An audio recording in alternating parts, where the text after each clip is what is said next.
Hey, what's up, everybody? Welcome to Augmented Reality for December 31st, 2017. Happy New Year, everybody. Hope you had a great holiday. Hope everybody's doing well out there. Stay safe, stay warm tonight. It is freaking freezing all over the place. But welcome to the final Augmented Reality of the year. I know I said we probably weren't doing another podcast this year, but we decided to do another podcast instead of doing something else. But anyway, that's all behind the scenes stuff that nobody cares about, so I will just let that be. But today we're going to be talking about... To be fair, we are doing this on New Year's Day, so it's kind of a New Year's Eve. You're a day ahead of yourself. It's New Year's Eve. 2017 kind of thing. Yeah. Well, I mean, it depends on what part of the planet that you're.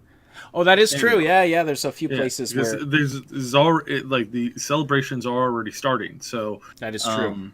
So depending on where you're listening to us, if you're listening to us from Europe, your time is coming up pretty quickly, actually. So yeah, we were gonna have Mad Queen on the show. She's of course in Spain, and she's just a couple hours away from 2018 over there. But she wasn't feeling well today, so she's not with us. But anyway, if you're listening, feel better soon. And also, happy anniversary to our friend X to Continue. Got married 1 year ago today. I had the pleasure of emceeing his wedding. That was a great time. He's been on the podcast several times as well. But we're going to be talking about what we learned in 2017 this year, what the gaming industry has gone through. There's been just so much stuff this year. It's been an amazing year for gaming. There's been a lot of ups and a lot of downs. And so what lessons can we carry forward into 2018 as gamers, but also what lessons should the industry carry forward having gone through this past year?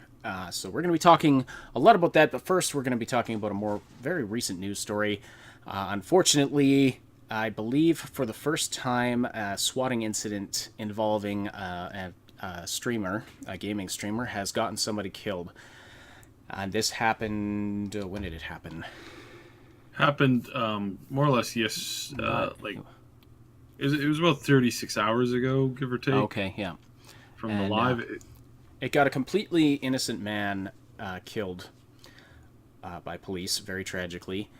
So let me deconstruct the whole thing here, and I'm going to do this as quick as I can, and I'm also going to cover a lot of things that current news outlets are not covering or are getting wrong. A lot of people are getting a lot of information wrong here, which is to be, that's kind of normal. This is a really bizarre story when you first look at it, and it's kind of all over the place. So a couple of things that need to be cleared up right away. So the Wichita police got called in. It was at the time, this was confirmed earlier on, that the number was, that they could tell it was an internet number. It wasn't an actual real local number. The phone number? Yes. That the guy called it in from? Okay. This had been confirmed early on in the initial reports coming out of Wichita police, out of the department there. And this also is why and how quickly they were able to arrest the guy who called in the actual phone call. But before we get into that, there's still a few more things. So first of all, this all started from a Call of Duty match, I believe it was, where some people were playing and one team lost, and somebody tried to blame somebody else, and somebody else got upset. And then one of those parties, and this is what we're not 100% on, one of those parties probably, it's looking right now like the guy who blamed one of the people in his team, he was the one who contacted this guy called Tyler Barris. And this guy, Tyler Barris, is what he's called, he's to quote himself, he's a professional swatter. Like his Twitter handle was Swatistic, which is an insulting thing to use. But he swats people regularly. He's been arrested once before for calling in a bomb threat to local news stations. So he has actually been doing this for pay for quite a while, which is why he was which is part of the reason why they took the call much more serious, is because he put on a pretty good show. Like the way that he paused, the way that he talked, the way that he done it. It's actually, if you listen to it, you're like, it was pretty why would convincing. anyone believe this? It was pretty convincing, but at the same time, or it doesn't sound convincing to the untrained ear. To the untrained ear, you're like, that sounds like a crazy person calling in with a bunch of BS. But surprisingly, that's actually what happens when you have a bunch of people calling in, stuff like this. That's actually how they talk in a lot of cases. It's actually how they talk, how they go about things. They're very emotionless. So I understand the general reaction by the police officers. Now, the thing it's something you want to take seriously. Yeah, the thing that was weird with the shooting, and I won't go too much into that, but the guy who did shoot him was across the street behind a police car. He said that he shot because he was fearing for the officers' safety who were, approaching the house from the sides. But it's to me, I feel it was a really bad call. Well, that may be. I don't want to get into the we stuff won't about the get cop too much. that actually shot. That's a very touchy thing, and I mean, yes, there's going to be two sides on that. Like, oh, he shouldn't have shot, or it wasn't. He should have. I don't want to focus on that, whether or not the shooting was actually justified. The point of the matter is that an innocent man died because of this scumbag Tyler Barris, who may he rot in prison for all eternity.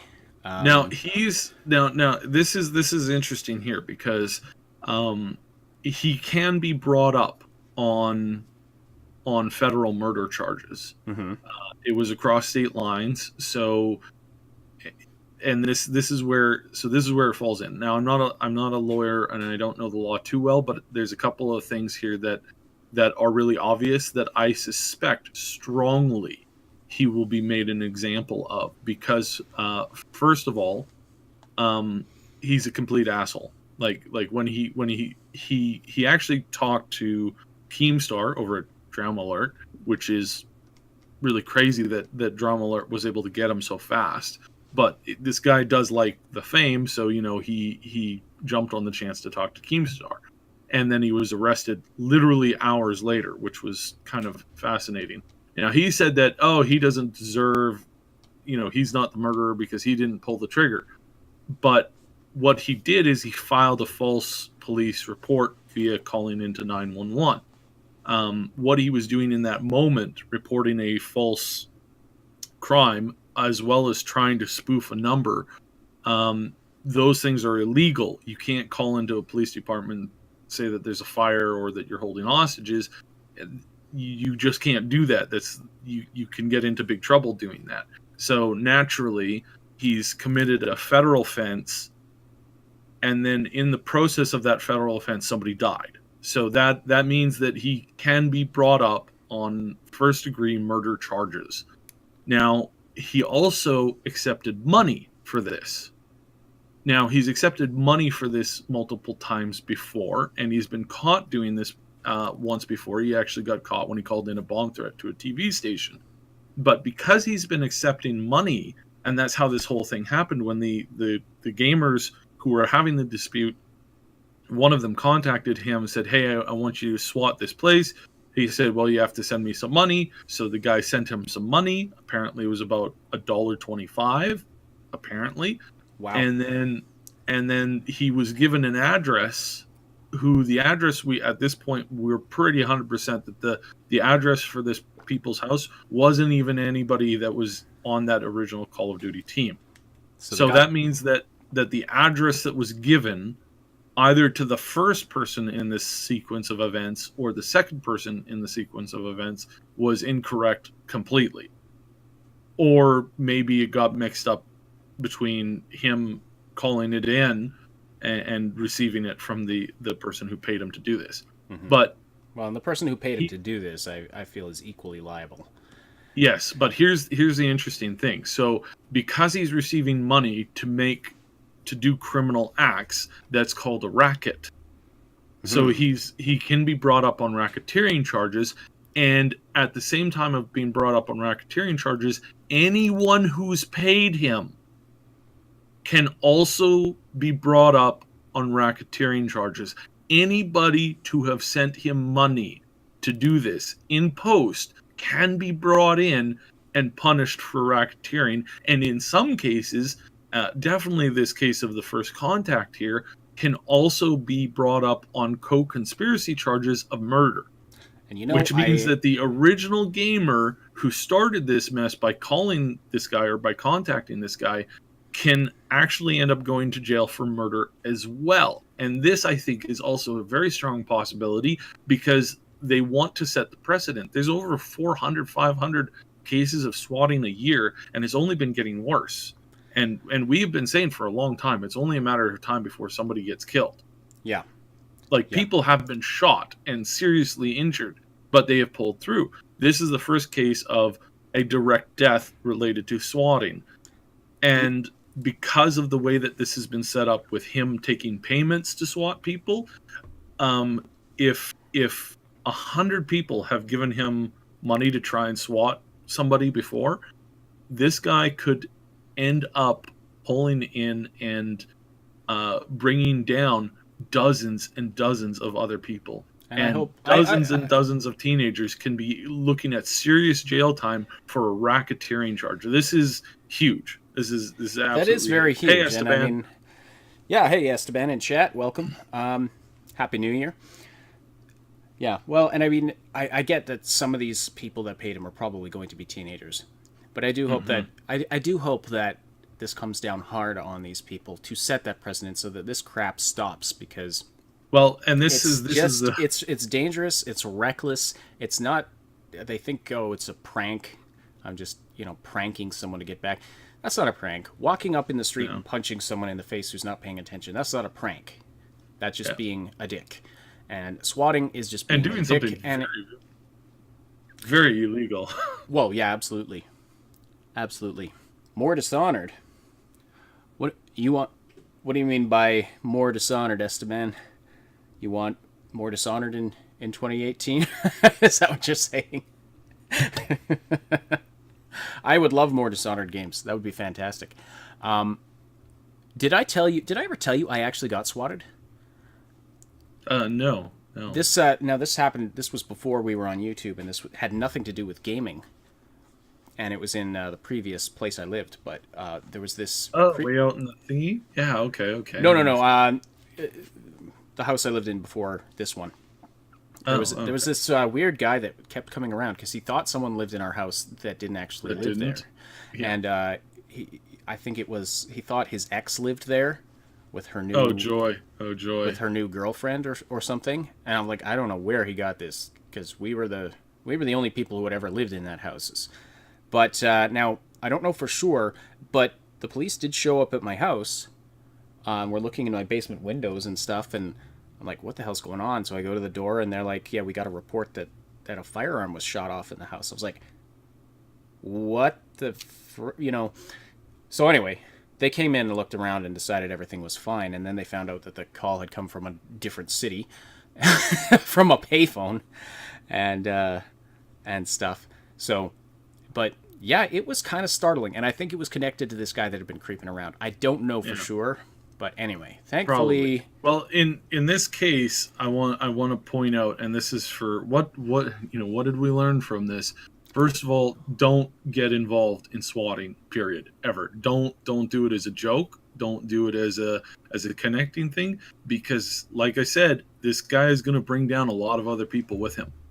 Oh, yeah. And a federal racketeering charge is not something that you want to deal with in court. It is not something that you want to experience going through. That is not a case that you will win at all. And it's not something you want on your criminal record. And especially... And before you say, they've got nothing on me, every person who's given this guy money via PayPal, because of the way that PayPal does their accounts and connects you, if you've tied that to an actual bank account, you're done. You are done. There's no way on earth you can flee once the government knows who who you are via your banking records. Like you have to go completely off the grid, and that's not gonna. I mean, even that's not gonna fly. Wow. So there's going to be a lot of people brought down by this. There's going to be a lot of people that are going to go to jail who right now, and even this guy was so cocky yesterday when he was on the Keemstar show. He was like, yeah, no, they've got nothing on me. Like, yeah, I might have some jail time, but I didn't commit murder. Actually, you did. He's probably in for a very, very shocking surprise there, and I hope so. I hope so, because I hate it, and the fact that he would be so smug about it. A man is dead. Yeah. A man is no remorse, dead because of you, and you're gonna act like a smug asshole about it. Like, you can get. I really want to.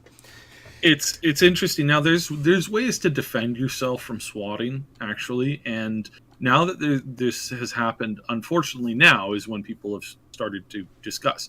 I myself am fairly well protected from swatting because I did something that I think if you're a gamer and you do streams and you are you potentially feel that you can get caught, which like your address can be found out. That's a possibility. Here's something that you can do if you live in a small town. So if you live in a small town, you can contact your local police department and explain to them that you're doing streams. Explain to them what swatting is if they don't understand it, and then you can give them your contact information, also your address, and a bunch of other things. And then if a call comes in for a SWAT,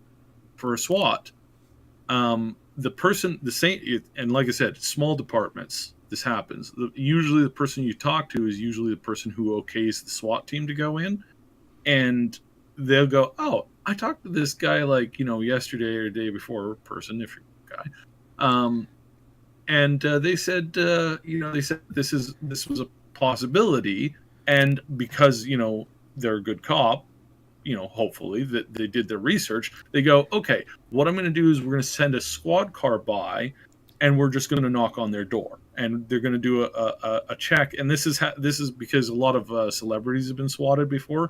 The same thing that they do there. They have to go out. They have to confirm once a call has been made.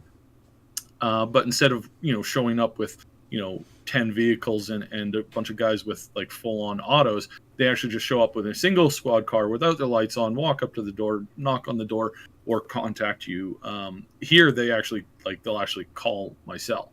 So that's if you live in a small city, like a small town or a small area where it's it's only a few thousand people. This is really handy. This is a really handy way to deal with swatting. But if you're somebody on the other side who's thinking about swatting somebody, let this be a lesson. Don't, because you could face 40 years in jail. So and this is just by being semi-connected to somebody who then goes on to do a swatting event down the road. Like I said, every person who's paid this guy money is probably going to go to jail. I would suspect that because DAs love this kind of stuff, where they catch a guy and then they find that he's been running a racket. Doesn't matter for how much money. He could be running a racket for a penny. The minute that you accept or you pay somebody to perform a crime that's worth any monetary value, that's when these DAs will go, and it helps fluff their numbers, so they will chase down everybody. They will get convictions. You might not spend a 13-year-old or somebody who did it when they were 13. They probably not going to go to jail for a long time. They might get a plea out of it, but it still helps the numbers. So like I said, DAs, they love this stuff all the time. Anyways, yeah, because moving on, they can bring down a ton of people instead of just one. So that's don't do that. I mean, aside from the legal stuff, it is just a disgusting, scummy thing to do. Putting somebody's life at risk for money or for any reason. All right, moving on to better game news. Yeah, Nintendo has done amazing this year. Mm-hmm. Like, they were in a really bad place about 2 years ago financially. They were not in a good place at all. Well, that the financial problems are solved now. That's for sure. The Switch was, yeah, they made a lot of money off that. Plus, I mean, their NES Classic and the SNES Classic were fairly successful as well, weren't Yes, they? yeah, yeah. And No, then they've been the selling Switch out of those, came out. right? Yeah, wasn't it Christmas last year? You just could not find it Yep. as SNES Classic. Yeah, like I said, 2 years ago, that company was facing some serious issues, and now they have turned it around. So, lessons to be learned here. Try new things, but with a level of, like, their previous console didn't really work because of all the issues, but they learned from that. And as long as you learn from your mistake and then move on, and then keep the core of, like, your best games, like keep that experience the same, you're going to do well as a company. So props to Nintendo. I don't really have a negative about this other than there's been a handful of Switch games that are really terrible, but I think that's always the case, though. yeah, I mean, it also depends the circumstance. So there's one Switch game it's like been nicknamed the milking game because, or the Something a little more adult. yeah, something a little bit more adult. You basically are doing some repetitive actions that can be misconstrued as adult.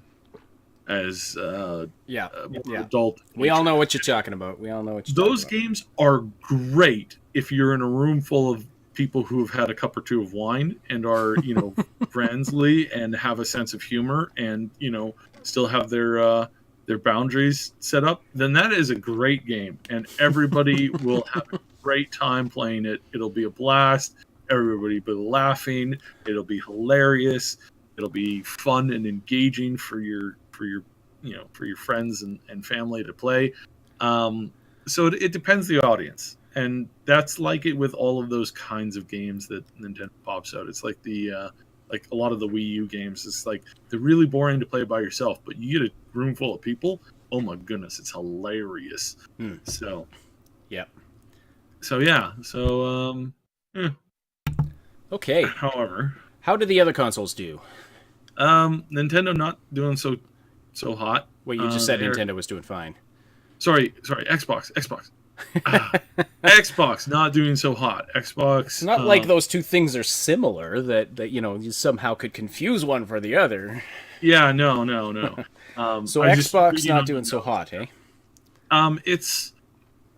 It's not selling as much as they want, but part of that has to do with the fact that they have no bloody games for their thing that's unique.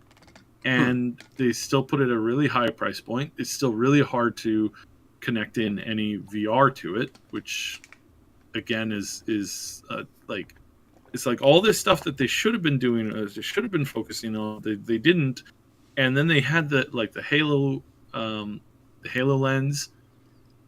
The fact that they dropped production on this thing is really annoying to me. Like really, really, really, really annoying. Like, not, they haven't stopped production, but like they didn't chase it anymore. Even though it was a far more better system, they've kind of just sat back and said, no, it's, so they're not having the greatest time ever. I hear that Bill Gates is threatening to come back to the company, and I hear that he's been, stopping by to beat up a couple people every now and then. South Park reference. I would pay to see that. I still think that's that they just hit it on the head in that South Park episode where, spoiler alert, because it's part of a really long series of episodes, Bill Gates shows up, talks to the people at Xbox, and they're like, so you're making a home entertainment system, you're not doing games, you're kind of losing some money here, eh? And the guy's like, yeah, but sure, it's fine. And he's like, takes out a knife and slits the guy's throat, and he's like, yeah, it will be fine because I'm back, baby. And then he proceeds to beat up the guy from PlayStation. Well, that should be hilarious, but that didn't actually happen. But you sit back and think, I wonder if Bill Gates got really pissed off if that actually would happen. That should be Xbox's next game. It really should be. Except, although that would be, workplace violence thing, which, of course, probably not going to go over so too well. Probably not really, but yeah. Funny to They think have a about. s- Funny to think about Bill Gates going through Microsoft studios and beating people up. It's just like I hilarious. said, they have a really great machine. It's just they don't have the games to make it worthwhile. Now, how about these what Honest Trailers called half generation upgrades? You know, the Xbox One X and then the PS4. What did they call the new version? It's like a half upgrade. Yeah. I mean, they do it because they have to, but at the same time, they can't go. They can't go too much down that road. So it's weird. And we've pointed this out before. The consoles are running into some logistical issues that they've suppressed the style and the format of how games are made and how they come out, and that oppression has resulted in the current situation that they're finding themselves in, on top of the fact that they're kind of setting themselves up to fail down the road. They exchanged pretty much a guaranteed failure in the future for a moment increase back in their highlight, which was a few years ago, their high point a few years ago. So And it's the PS4 Pro. Thank you, Dominic Digital. yes. Glad to see you in chat, by the way. So, let's now. PlayStation's doing pretty fine. Like it hasn't run into any major issues. So I wish Mad Queen was here because I'm sure she would have a lot to say about PlayStation. We were Yeah, we yeah. were debating, kind of tongue in cheek, arguing about what's better, Nintendo or PlayStation, and. The other day. It was rather entertaining conversations. So I wish she was here to talk about that. But all right, let's talk about games. Now the games. Now here we go on the games. We're going to do some back and forth on the games here. So Cuphead, amazing game, 86% on Metacritic, and has sold a huge amount of games. They've really established that studio of hey Curie, welcome. That studio has really established themselves in the industry now. They have a lot of money to sit on for their next They- few games. they So do. as long as they don't squander it, they are set. If they do it halfway intelligently, this is a new studio that I feel we will be seeing a ton of games from in the future. As long as they don't mess it up, they've been given probably the best chance out of any indie studio in the last year to really make this, to really move ahead, because they're also a lot smaller than some of the other indie studios have had similar kind of success. So that allows them to really focus in, hire the right people, and as long as they got the vision to continue, I think it'll be great. There was another game that tried to do the exact same thing. Actually, it was called Rise and Shine, hand drawn, just like Cuphead, and had a lot of interesting gameplay, but it fell on its face because, well, it didn't fall on its face. It got a 64 on Metacritic, but it did not move title. It did not move shipments.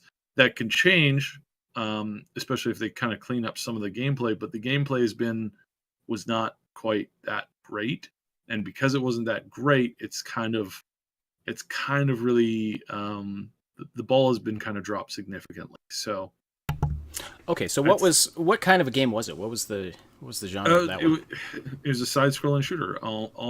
It was very similar to Cuphead in a lot of ways. Really? It was a little bit more puzzle-orientated, like fixing things and solving things, and you had to time bullet shots and things like that. But it did a lot of things where it forced you to stick around and say, "Hey, look at this beautiful scenery that we hand drew.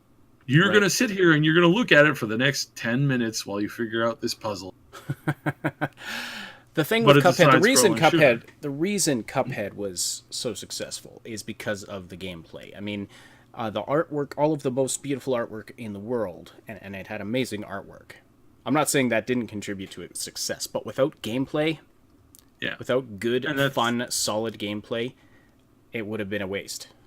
and that's what I think Rise and Shine did. Is they hit this. I have a lot of indie friends who make games, and one of the games that are kind of similar to both of these had the same thing. He nailed the gameplay, and it became legend.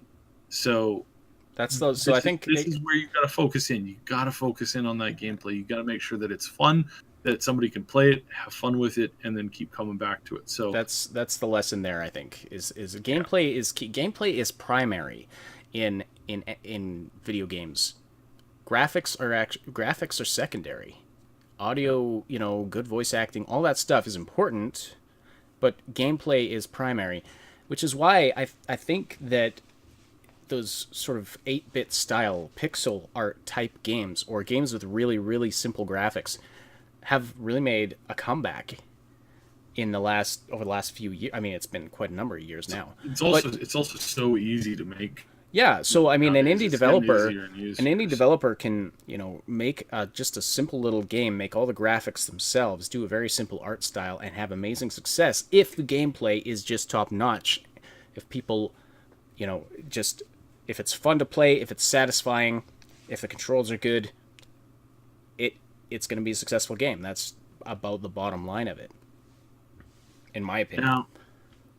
Now moving on from that, we've got Hellblade and Troll and I. So Hellblade and Troll and I both dealt with some issues, some non-gaming related issues, like mental health issues. Troll and I really focused in on bullying, and Hellblade focused in on psychosis really. Psychosis really. And yeah, so Troll and I really failed to do it again. The gameplay was the biggest thing here from pretty much all of the reviews. It just wasn't fun to play. Fair enough. It wasn't very interesting. So unfortunately, due to that fact, because it failed so hard and so bad in both of those regards, then in the gameplay, and then in the way that they made the game work in the gameplay. So it was not fun, but it was also not fun to try to play. Whereas, you had some, confusing, difficult moments in Hellblade, but at least, it was, for the most part, didn't have any major issue. Mm-hmm. So Hellblade is all about the atmosphere. It's about the experience and the story, and it is so interesting the way they set it up with the voices in your head, and you're hearing them in you got to play it with headphones, like this absolute necessity. 88% on Metacritic and a 53% rating for Troll and I. Yeah. So lesson to be learned here, again, gameplay. If it's not fun to play, it doesn't matter how good the story is, and a nod to the story, like a nod to what they were trying to do. But without good gameplay, I'm sorry, nobody's going to be interested in playing it. Absolutely. So what's the next one? Okay. Resident Evil did very well, the new Resident Evil. Yeah. Versus Perception. 81%. 81%. Yeah. Versus Perception, which looked like it had a very interesting concept behind it. There were so many people who were psyched to play this game. There were so many people that were really excited for this. And then because it again, gameplay and atmosphere kind of failed a little bit. I think they went too much on their art style, and they focused too much on it, which is hard to say, because it's like you don't know for sure, and what a waste too. It's like we spent all this time trying to make this this unique atmosphere, and then it turns out that nobody was interested in the unique atmosphere that we were creating, other than it was really great in some shots. So lesson to be learned from that one, maybe, field test your stuff a little bit more. Mm-hmm. And then if it becomes an issue, then maybe instead of making the entire game about that one thing, maybe give it a place. What was that game we talked about last podcast, the permadeath game?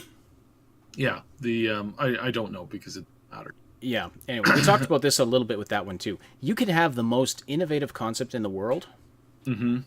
and if innovation itself is not enough, it's like back in the day, like just after Lord of the Rings came out, had been this huge boost in CG technology for movies, and so a lot of movies just became done everywhere. It just became these massive. It just became all about the visual effects and all about the CG and what we can do, and so these movies were just getting cranked out without a ton of attention paid to making it a good story and a good movie. It was just all about the good effects, and the movies were crap. And I think the industry eventually learned, well, okay, we can't just rely on innovation. We still have to have that core story, and games, they still have to have that core gameplay. Just an innovative concept is not enough. Mm-hmm. Innovation is great if it works. Yeah, so 53% for that one as well. So that's too bad, because it did look very interesting. If anyone's not familiar with that, Perception was a game where you basically play as a blind character, but you can detect things through sound, kind of a sonar type of idea. It was so interesting concept. Yeah, like playing as Daredevil. Yeah, kind of like just without the associated superpowers. So yeah, it kind of sucks. It was a horror game. So moving on from that, we've got two turn-based kind of combat games. Now, I do want to throw in that South Park did pretty good. It was definitely fun. It definitely had its audience. There was a couple of bugs that were a little bit annoying, but overall, it was pretty much considered a fairly decent success. And there's a lot of DLC coming out for it, which we expect will. The one has already come out, which I totally forgot to play.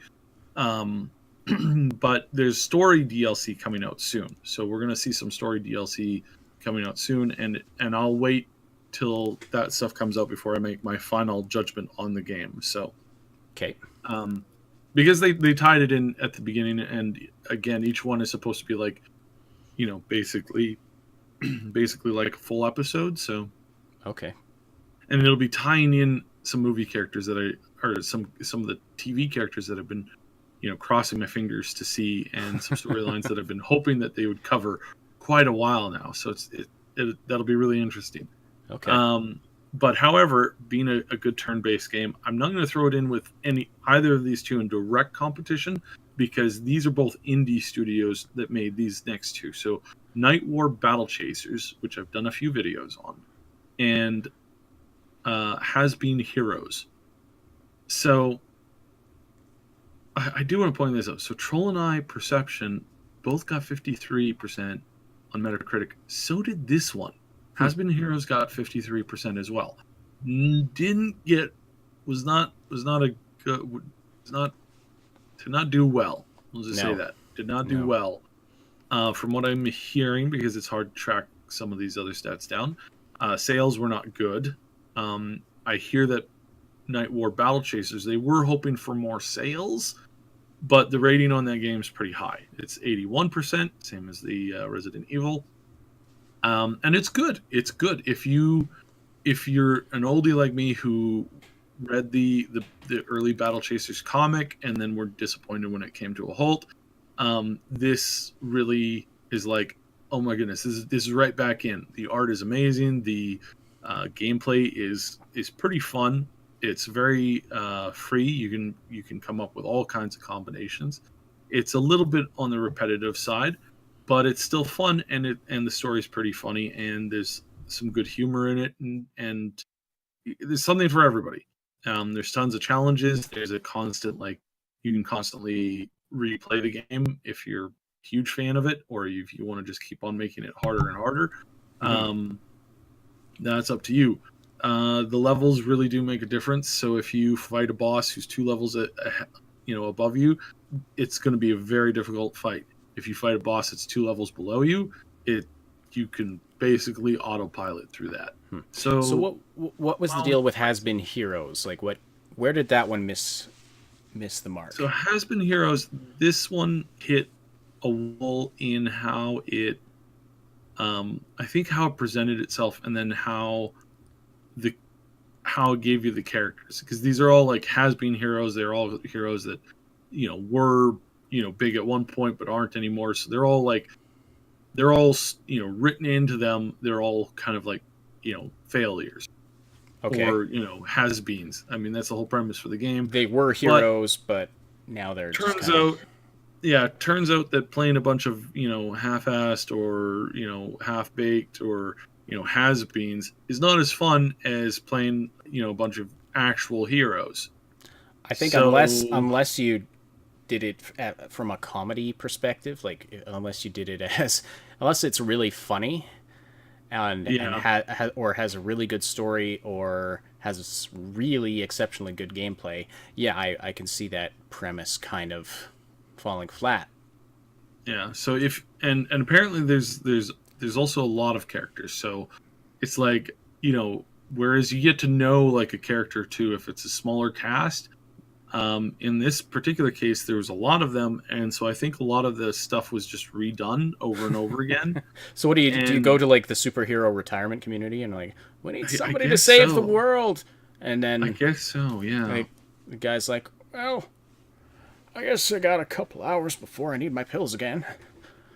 Yeah, it didn't really hit itself off, and I guess for that, there's definitely a line between playing heroes that you want to connect with and playing heroes that are throwaways. And if you're just playing with throwaways, then it gets a little bit boring. So what's the lesson here?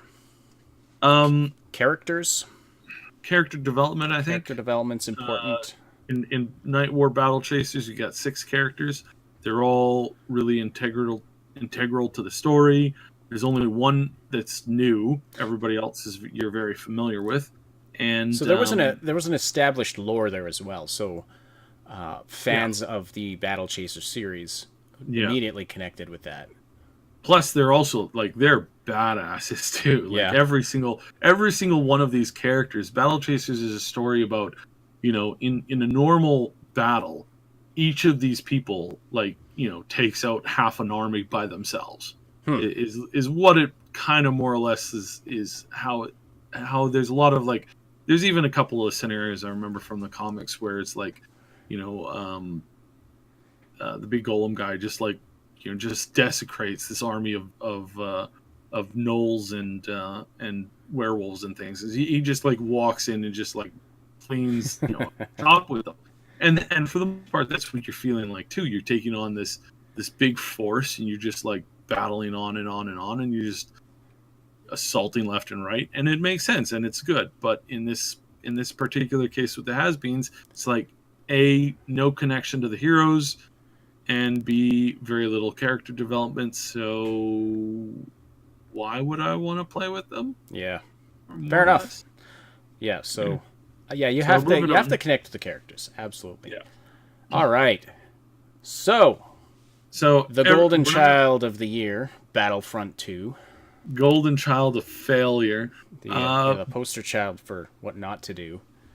Ugh. And I think this one's pretty obvious. Don't treat your fans like Moneybank. Don't treat your fans like they're not as smart as you are. Gamers are some of the smartest people in the world. And if you treat them like children, or if you treat them like idiots, it's going to backfire on you. Mm-hmm. And this leads into the next one, which is Destiny 2. Destiny 2 had a much better reception, 20% more. It got 85, where Battlefront got 65. But they've continually messed with their players, doing things like making math so that it doesn't actually work. You think a bunch of smart, intelligent gamers are not going to notice that your numbers aren't right? That 10 plus 10 doesn't equal 20? It actually only equals 15? You think they're not going to notice that stuff? My goodness. And for some of these people, it's you're dealing with people who might be a little on the autistic side in a good way, and they just notice that stuff. I notice that stuff just automatically. That experience doesn't add up there. It should be more than this. And just repeatedly, again and again and again, they've really dropped the ball on this. Bungie's been having to eat a lot of crow because they said, "Oh no, this system is fixed," and then people are like, "Actually, it's worse now." Oh well, we fixed the system, we removed it, And I like, yeah, but you also put in this other thing that did the same thing, but just in a more sneakier way. Like, don't do that. It won't work. You can't do that. You can't outthink gamers. I'm sorry. Well, very yeah. What rarely, do they think that we're some sort of ignorant mass? Like, I guess you've got people who will just dig people into the minutia. You go to any wiki for a popular game, and they dig into the absolute minutia of everything. From, all the character details to all the game mechanics and how much XP you get for this, how much you get for that, and blah blah blah blah. And there are people who just love doing that, and they're gonna notice if there's a problem there. You're not gonna get away with that crap. No. And I mean, this ties into the Battlefront 2 thing too, because of there are loot boxes in the game, and the throttling of XP. Mm-hmm. I mean, I don't know what what explanation they gave for it, but clearly, I think it's pretty obvious that there was a motivation to try and get people to buy more loot boxes. Put more into microtransactions with that, and it was done in a more devious way than Battlefront, but they still didn't get away with it. So the lesson that I hope the gaming industry takes away from this is don't do that. You're not going to get away from it. But I think also as gamers, I think the lesson we can take away from this is that when we call them out on this crap, we can actually make a difference. And we've seen that with Battlefront, and Bungie's had to respond to this, and so. And if the gaming community sticks with it, like keeps up the pressure, then we can really change things. And I think that's what's happened with Battlefront 2 is they've definitely felt the pressure from this. At first, they thought they could brush it off. At first, they thought they could, take a little bit of rain, just pull out an umbrella, and they'd be good. But it's stuck, and it has stuck throughout the holiday season as well. The holiday season has, pretty much come and gone now, and their sales are not up on this game. They're still having this big issues, so it really did hurt them. It really, really did hurt them. Well, it's a pariah now. It is, actually, one of the funniest things I saw over the holiday was somebody, I can't remember who it was. It might have been someone at Rooster Teeth. Anyway, they were like, best Christmas gift ever. They posted on Twitter this video. It was a box copy of Battlefront 2, right? So it's like, and they opened it up, and inside is $60 and a note that says, "Just kidding, go buy yourself a real game." It was awesome. That's hilarious. I can't remember who posted that. I wish I could credit them for it, but yeah. But yeah, as far as Destiny trying to screw with their gamers, the biggest lesson from there is these are the same people who solved protein folding. I'm sorry, say that again? These are the same people who got together and solved protein folding.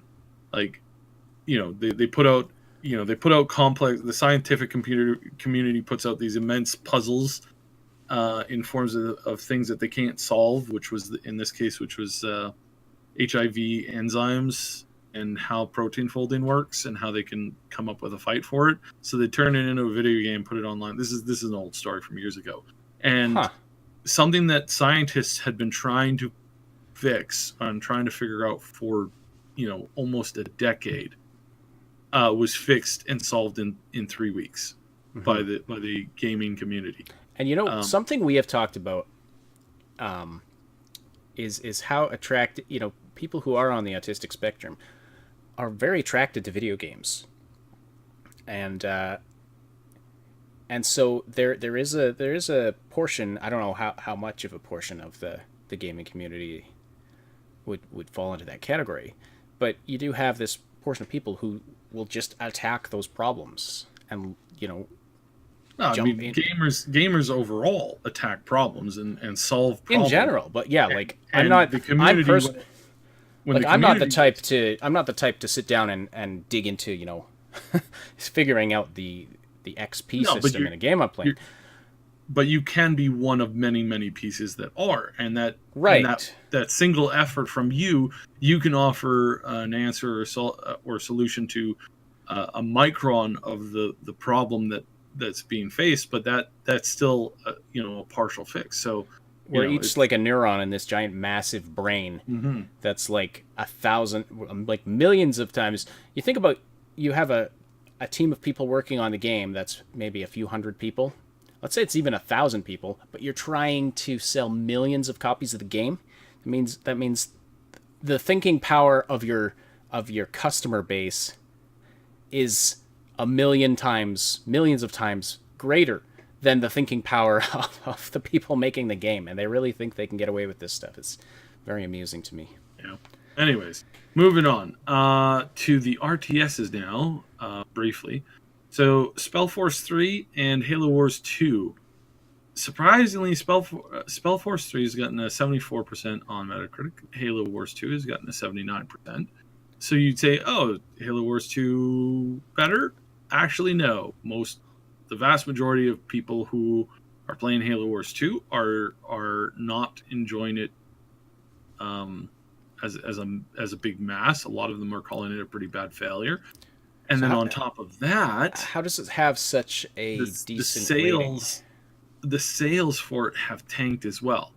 Whereas Spellforce 3, it was their lower rating was mostly responsible to some game crashing bugs, some game ending bugs. So until there was a patch came out, there were some people who were stuck and they couldn't progress in the story. Right. So so if you really got to work on your quality assurance, and you really got to make sure that game ending bugs are not consistent, and if there are some, you need to address them and come up with very quick workarounds for how to like get people to work around them, and you have to let people know. That's probably the biggest thing. So if Halo Wars 2 though, if popular opinion on it is so low, why does it have a 79? It's a good question, and I don't actually know why. I know that they have not sold nearly as many copies. This is probably the last Halo Wars we will ever see. A lot of people who are big RTS fans basically said, look, this thing was basically just you took the Halo brand, you put it on a game, you wrote a shoddy story that apparently takes 3 hours to complete. That's pretty brutal. Whereas Spellforce 3, I'm still not done that game. That gameplay is deep, man. And Spellforce, that was an indie studio too, wasn't it? It's a smaller studio. It's not an indie studio. They've been making these games for quite a while, but it's not a AAA studio by any stretch of the imagination. Okay. It is a small studio that has done some very niche games that have done pretty decently. Okay. They've done pretty decently with this one. It had some early on bugs, but it's definitely, if you're a fan of RTSs and if you're a fan of RPGs, play this. The story itself is pretty amazing.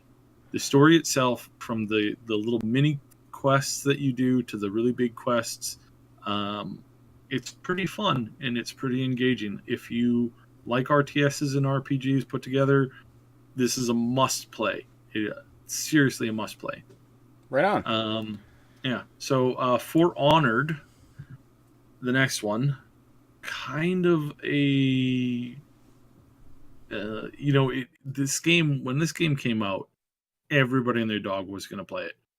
It was supposed to be this next big thing, and they don't have any eye candy as far as like babes goes, and this is real combat, and you heard all this bravado, and then they had all these big leaderboards. I mean, these leaderboards were on billboards in downtown cities, showcasing who was winning that day. This was a huge promotional push. Fast forward, not even a year later, and this thing has almost no population playing it at all. Just a complete fall off. There were bugs, there were issues, but a lot of people I've been asking, and I mean, drop in the comments what your opinion is. A lot of people that I've been talking to who have played this and were playing this basically said the same thing. And that the game's fun to play for like an hour or two, but it gets old really fast, and you don't really connect with the characters. So it turns out that all that fancy, like, non things that work, like, having no helmet on, having, armor that's mainly for looks and not for actual, like, actually making it functional. Turns out that when you stick to something that, avoids those things, you get a game that's a little on the boring side. So at least that's my opinion. If the gameplay, I think it comes down to gameplay again as well, because if the gameplay just gets repetitive and it's just the same thing over and over, you're not going to keep your audience. Yeah, and that's the big failure there. So now, hey, Ratchet Gaming. Now they're only at 76%. So maybe there were some bugs and some issues. Who knows? Other games have done worse. I mean, Halo Wars 2 has done worse. FORTNITE at least moved a lot of titles. At least they moved a lot of units. Sorry. So yeah. So we will see more. The studio's not in danger, or shouldn't be in danger, but hopefully they will tweak their gameplay, come out with a new one. By the way, be a little bit more fun. Those of you in chat who are listening, type in the chat what your highs and lows of the year were. What were your favorite games, least favorite games, or news stories that you think were the high points, low points of the year. We'll go through those a bit at the end and discuss them. Darth Raver, hey, welcome. Great to see you here. So, yeah. So speaking of another game, Lawbreakers. Speaking of another game that lost its entire gaming population, Lawbreakers got the same rating that For Honor got. For Honor got 76. Lawbreakers got 76. It was received pretty well. It was received from pros really, really well. They really seem to enjoy it. But apparently, when you make somebody pay for a game that everybody else everybody owns, and that's Overwatch. Everybody's playing Overwatch. You come and you say, here's a game that's not as big and doesn't have as much of the promotional stuff and the connectability with the heroes, because these are all in Lawbreakers. All of the characters are gritty criminals who are basically on death row.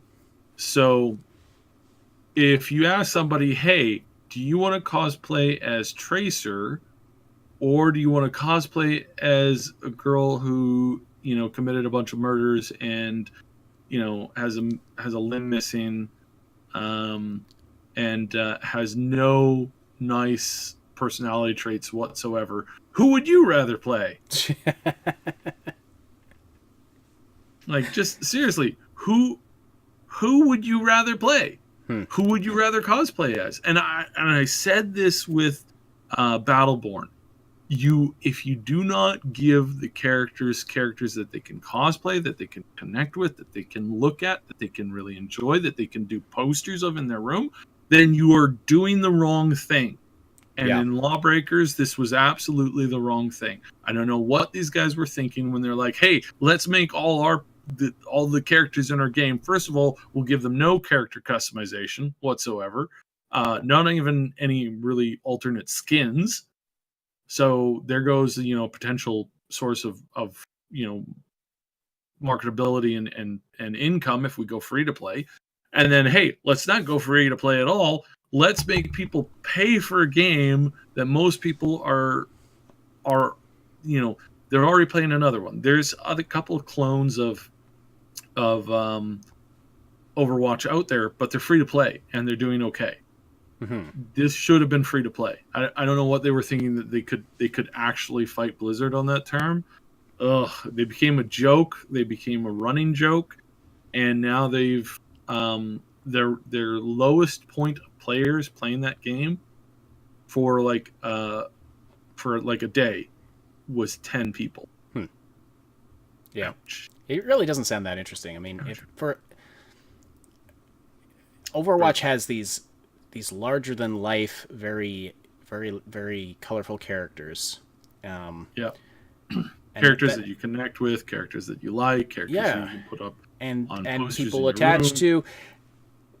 So yeah, I mean, for a game where the focus is just on the gameplay, on the combat, and not so much on the story. I mean, there is story content. I know that, and they done comics and things depicting backstories and things like that, or just stories about the characters. But yeah, I have a major issue with Overwatch in a handful of ways. So I'm not saying they're perfect. I mean, I have the game. I played it for maybe 20 hours.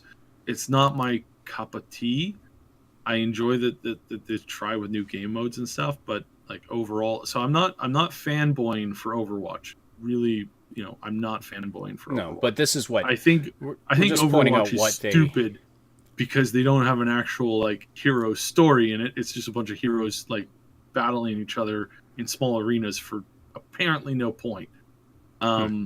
Now that's like I said, my personal opinion. But as far as Lawbreakers goes, they dropped the ball hard on this by not letting by not going free to play when they were an underdog. I don't know how they thought they were going to make money.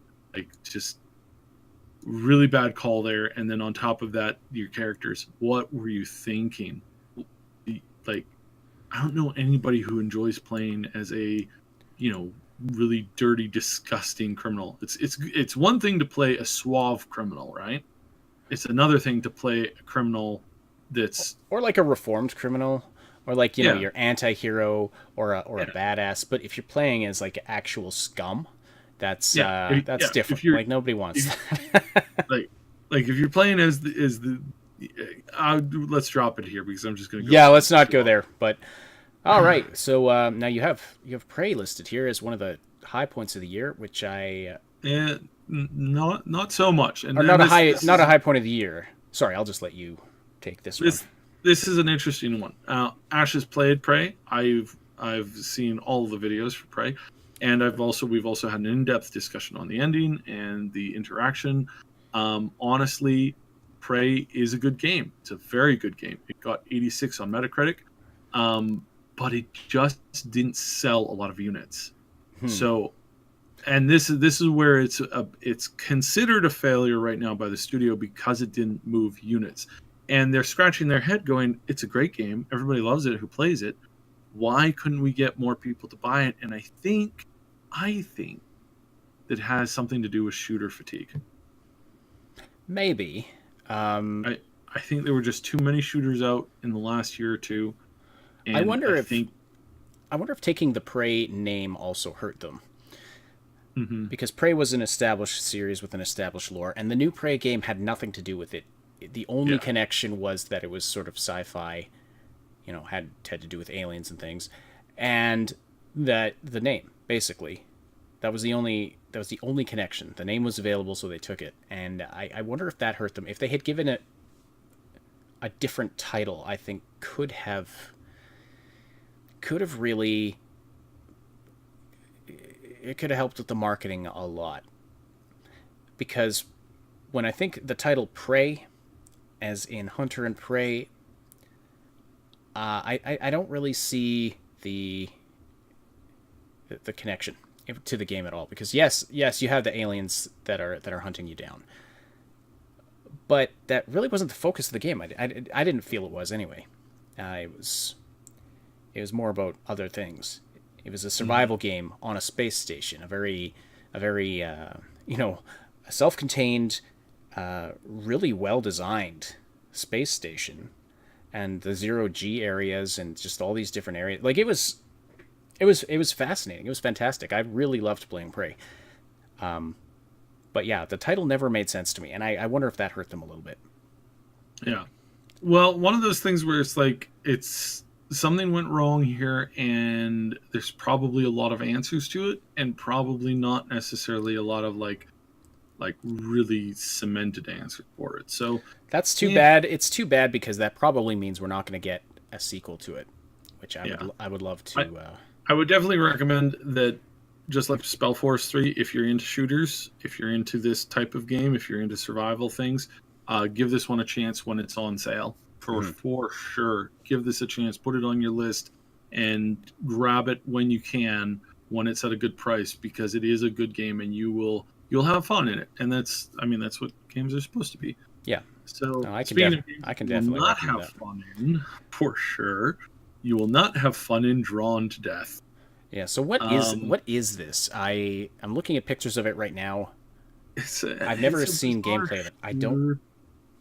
It's a really bizarre shooter where all the art is like, you can take a snapshot, and each snapshot looks like somebody sketched it, basically. Okay. But when you're playing it, it looks like that all the time. Yeah. So there is there's some motion sickness that some people have reported, and like not being able to like play the game for long periods of time because it's like it's kind of all over the place.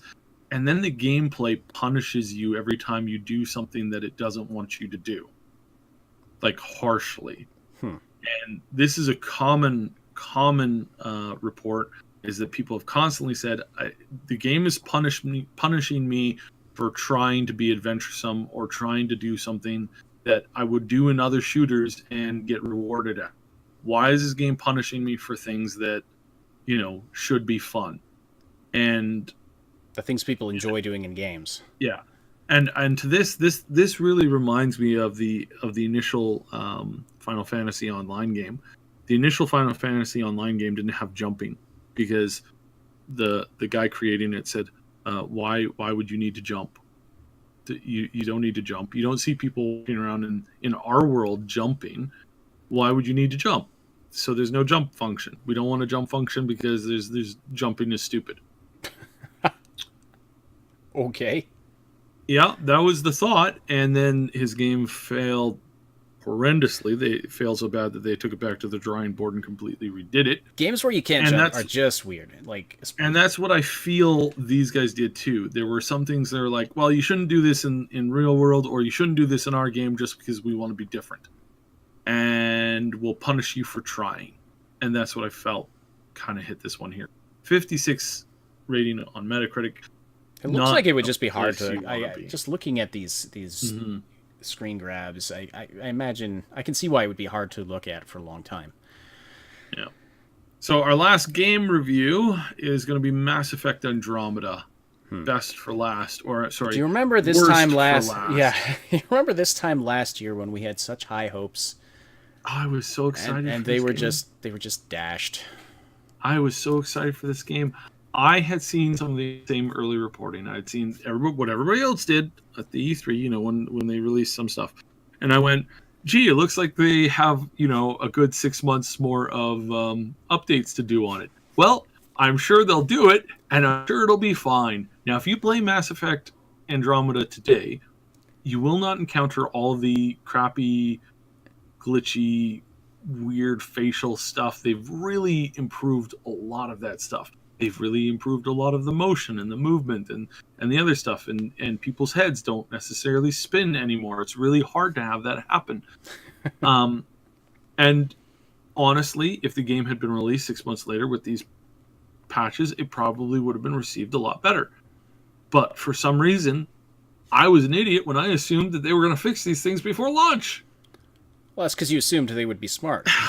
I assumed that they would do their job. And this is an EA studio we're talking about. This is not the BioWare of the early 2000s. That was its own studio.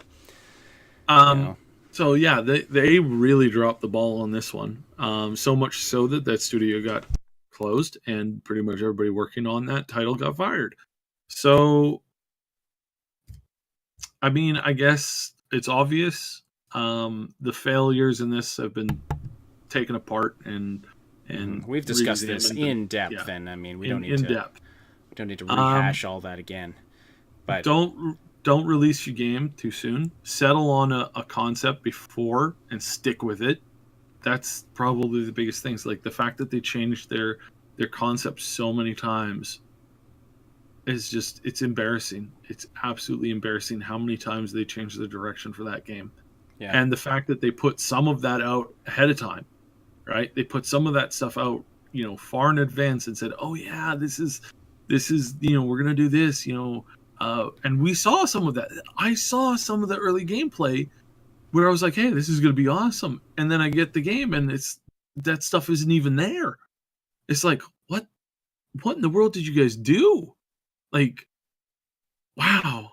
Bad move And I on think so many another, parts. yeah, I think another lesson here is don't just rely on the fact that you have an established IP that was popular. I think, oh, well, I mean, this is EA again we're talking about, but I mean, so we've seen it with Star Wars and we've seen it with Mass Effect, that you can't just rely on that brand recognition.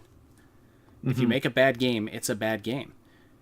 And to be honest, I know I'm going to call people out here, but there were leadership at that company who didn't know what they were doing and should not have been in those positions. I'm sorry. I know you are new, but you needed to spend a little bit more time working on working your way up the ladder. You kind of jumped ahead of the line a little bit as far as your skill, and it shows here. And they can say whatever they want, but ultimately they couldn't move the game in the way that they thought they could. So they overestimated what they were capable of, um, and that's a little embarrassing. As a side note here, a lot of the cut content from Mass Effect Andromeda has gone into Anthem, and actually, Anthem is almost like it's almost entirely built out of cut content from Andromeda.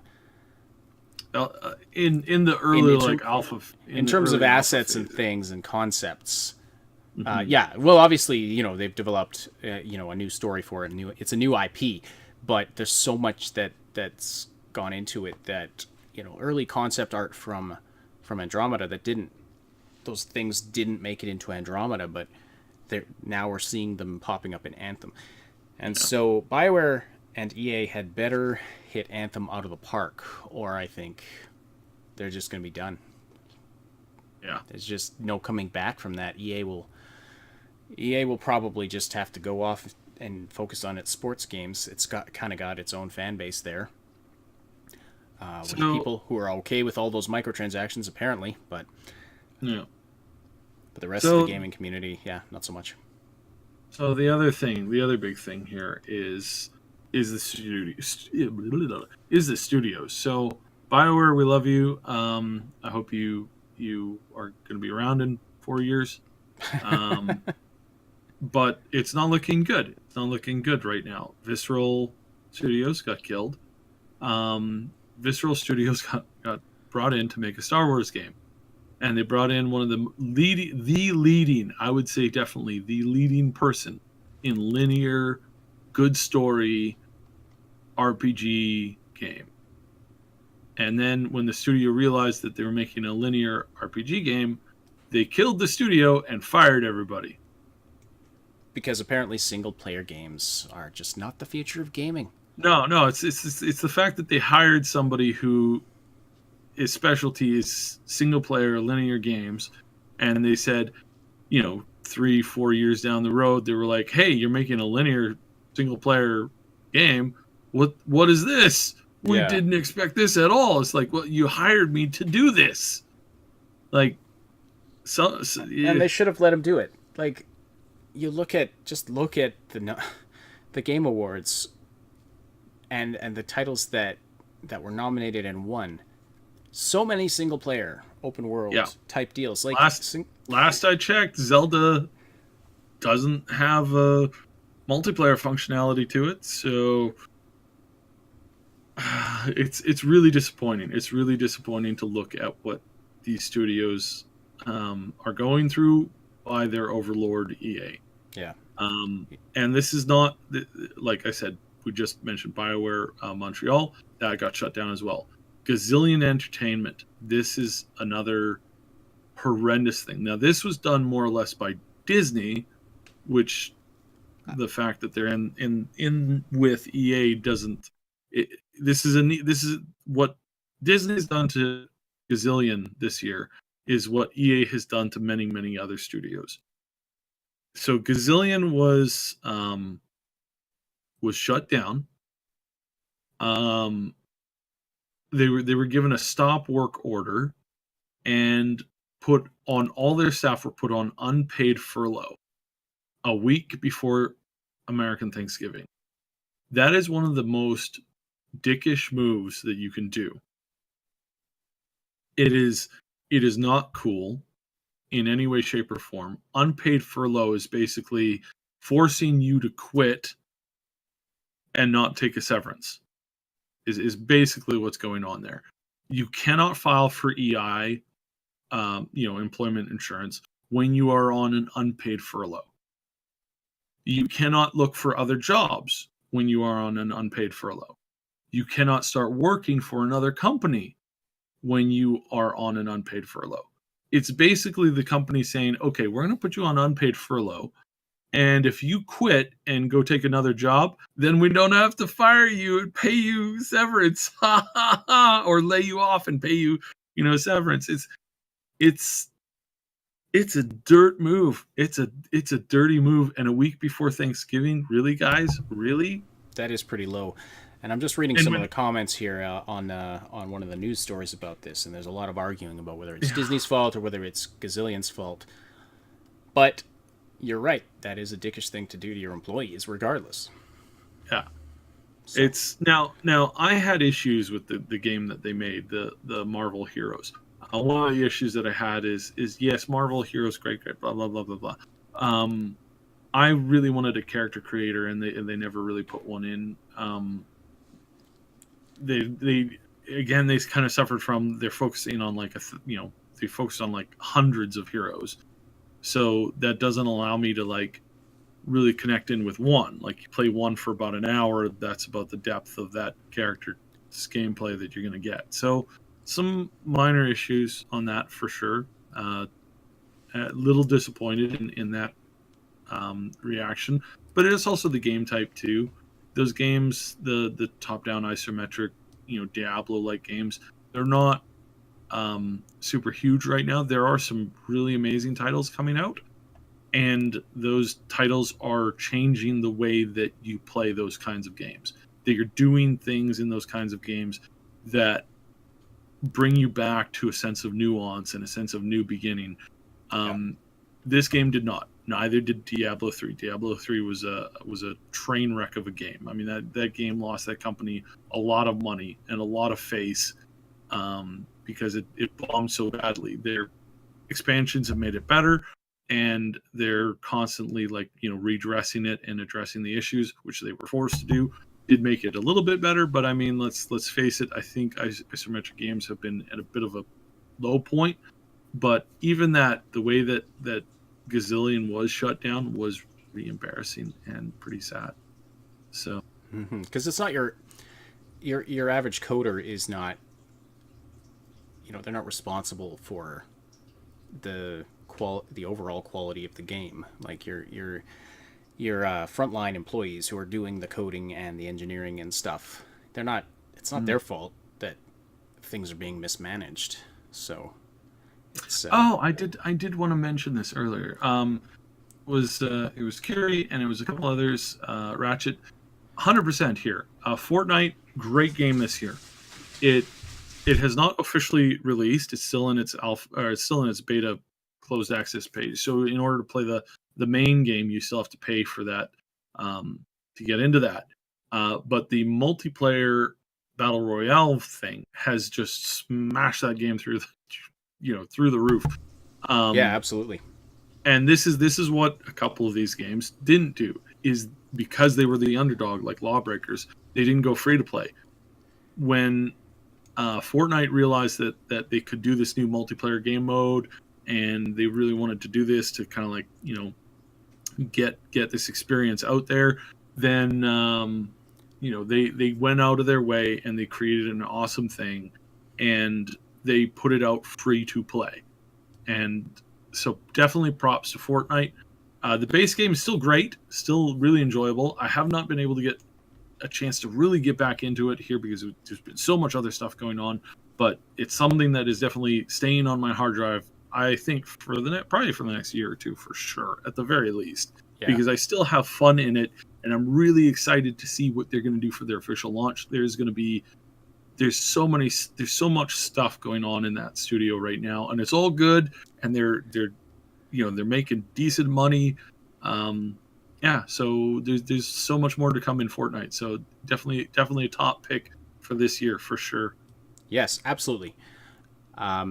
So let's just go through some of the comments here from people in chat. And if you're listening, if you haven't told us yet, or if you're new, or if you just joined a little while ago, feel free to put your favorite and least favorite things of the year, whether it's what you think was the best and worst games, or the news stories that you think were the highs and lows, anything to do with gaming of the past year, and we'll read out your comments and discuss them a little bit here. So Ratchet Gaming says, Fortnite was my favorite, but Destiny 2 was really boring.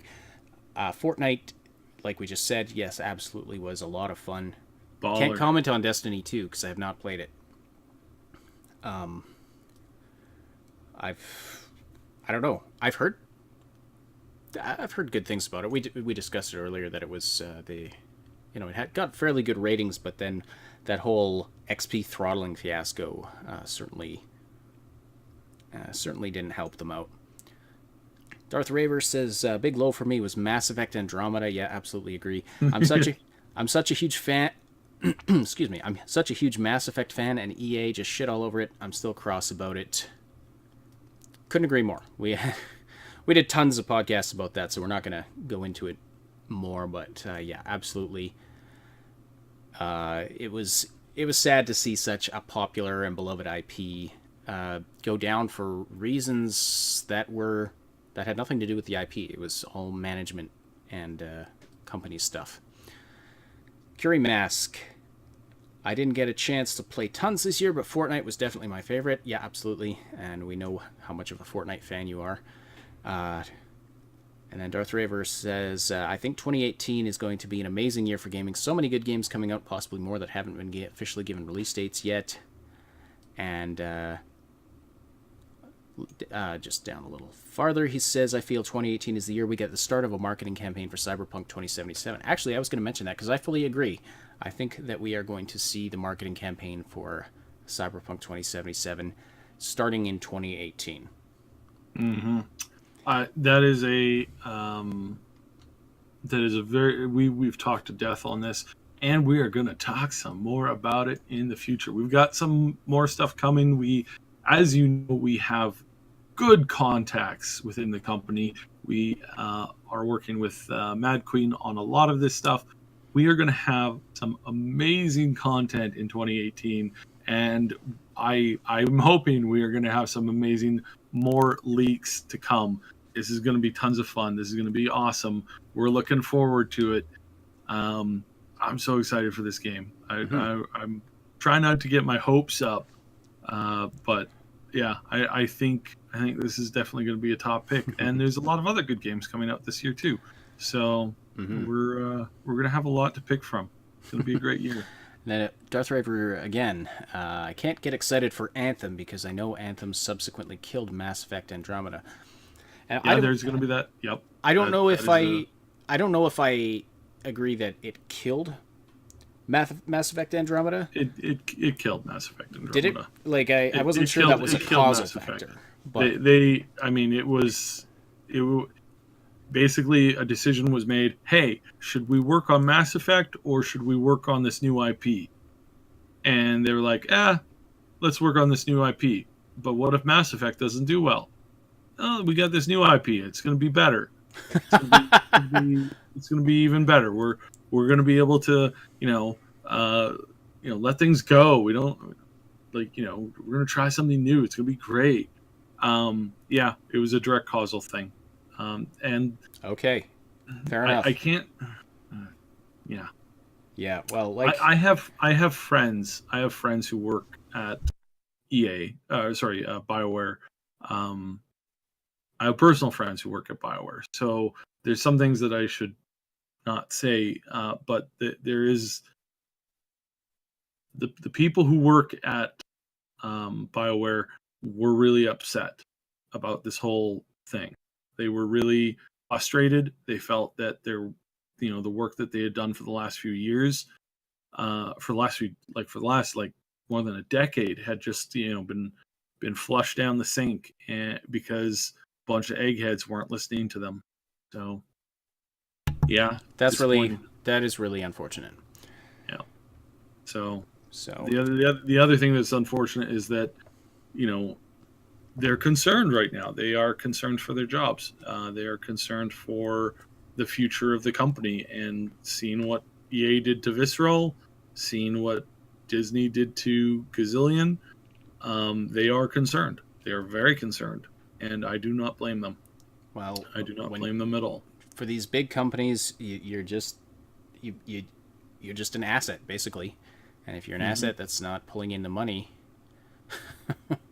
because they're telling you how to do your job, and they're telling you how to do it very crappily, even though you know better.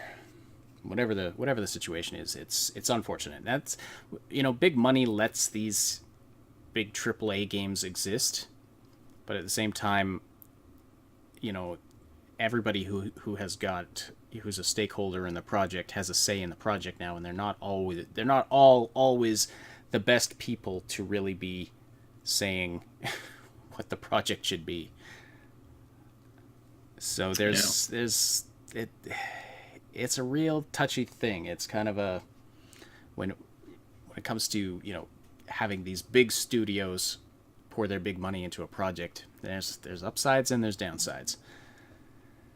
So anyway, maybe CG, we should petition CD Projekt Red to buy BioWare, and then all will be well. Anyway, that's about it for today. We have had a fantastic year. Thank you for all the subs and all of the support, everybody. Have a great, wonderful new year. We are very excited for 2018. We have a lot of lessons to carry forward. And, Darth Raver's saying, there's just a massive hole in the gaming industry where Mass Effect used to be. What am I supposed to play to get my space sci-fi RPG fix? You should go... Hold your breath. Go play Prey. Go play Prey. If you haven't played it, go get Prey on sale when it's on sale. It's a really good game. And then what were you saying? Starfield. Starfield is still coming out. Yes, Starfield. Should be out sometime this year. I suspect that we will see a surprise announcement for it probably at E3 this year. So, yeah. Yeah. I mean, well, lots to be excited for, though. I mean, despite all of the downsides, there is lots to be excited for. It's a good time to be a gamer. Things are just getting better and better. Thank you so much, everybody. Have a great new year. Stay safe. If you imbibe on the alcoholic beverages, make sure you get a designated driver or something. We want you all to come back for our next podcast. So play lots of games. I can't wait. I can't wait tonight. It's gonna be great. I'm gonna go outside. I'm gonna launch a bunch of fireworks, and it's still -40 outside. Yeah, no. All right, I'm gonna watch fireworks on the TV. Going outside is for chumps. We're gonna stay in and watch a movie. My family and I. It's gonna be a good time. Got pizza coming in a little while. Anyway, thank you so much. Almost 15,000 subs for the end of the year. Thank you all so much for your support this year, and we look forward to a great 2018. Take care.